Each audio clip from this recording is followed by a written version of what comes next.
We often talk about faith when life is good, but what happens when the foundation of your world crumbles? This is the story of Job, a man whose righteousness was so profound, it became the target of the ultimate test.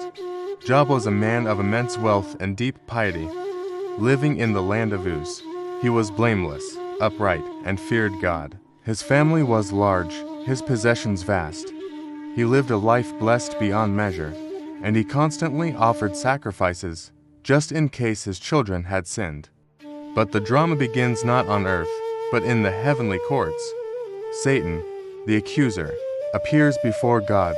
God points to Job, praising his servant's devotion. Satan's reply is chilling. Does Job fear God for nothing? You have protected him, but stretch out your hand and strike everything he has, and he will surely curse you to your face. God grants Satan permission, with one crucial boundary. Job himself must not be harmed. In a single, devastating day, Job loses everything: his oxen, his sheep, his camels, his servants, and finally, his 10 children, all killed by a collapsing house. Job's reaction is the first great lesson. He tore his robe, shaved his head, and fell to the ground in worship. He did not curse God. He simply said, "Naked I came from my mother's womb, and naked I will depart. The Lord gave, and the Lord has taken away. May the name of the Lord be praised."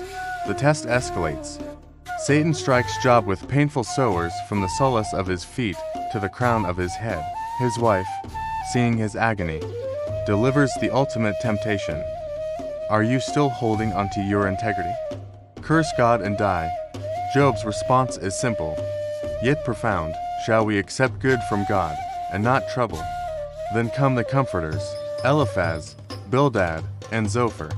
They sit with him in silence for 7 days and 7 nights, a beautiful act of empathy. But when they finally speak, their comfort turns to accusation. They represent the theology of retribution. Suffering is always a result of sin. Eliphaz suggests Job's suffering proves he is hiding a great sin. Bildad argues that God is fair, implying Job's children must have sinned. Zophar insists Job deserves even worse. Job, in his agony, defends his innocence. He questions God's justice, not his existence. He longs for a mediator, someone to plead his case before the Almighty. After the endless debate, God finally speaks, not in a whisper, but from a whirlwind. God does not explain why Job suffered.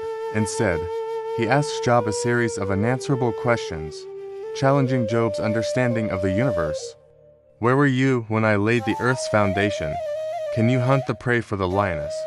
Job is humbled. He realizes his limited perspective. He stops demanding answers and submits to the mystery of God's sovereignty. I know that you can do all things. No purpose of yours can be thwarted. Therefore I despise myself and repent in dust and ashes. God rebukes the friends for their simplistic theology. He restores Job's fortunes, giving him twice as much as he had before. Job lives a long, full life, seeing 4 generations of his descendants.